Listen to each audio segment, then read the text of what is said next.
Well, there's a number of different kinds of artists. I thought it might be useful just to talk you through some of the more important ones that you're likely to come across if you get involved in that sort of thing. Why would you? I suppose they're dying out a little bit. There's the Messianic, Joseph Beuys, Van Gogh, that type. How do you spot them? Well, they're sort of earnest. They make rather Delphic utterances. What is your destiny? They dress frightfully.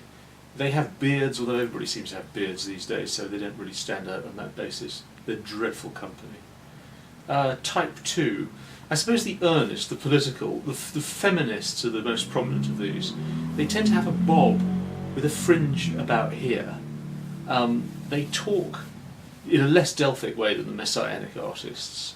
They're usually pretty bitter because they don't make much cash, although they've got enormous status. You know, they've obviously, a lot of them are very high flyers in academic institutions and public galleries, but nobody really pays for the work, so they grind about it.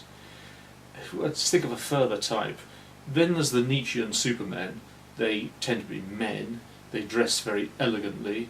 They're slightly Germanic. They drive around in fast cars. They tend to use practices like photography.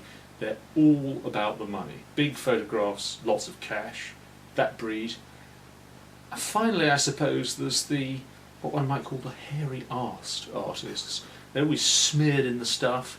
They tend to affect madness. They're insufferably bad company. They're always wanting money off you. They're so promiscuous they'd sleep with a sibling, frankly, most of them. And from this collection, I suppose a lot of these people years ago would have ended up in the Royal Academy. Now, thankfully, they end up in the gutter.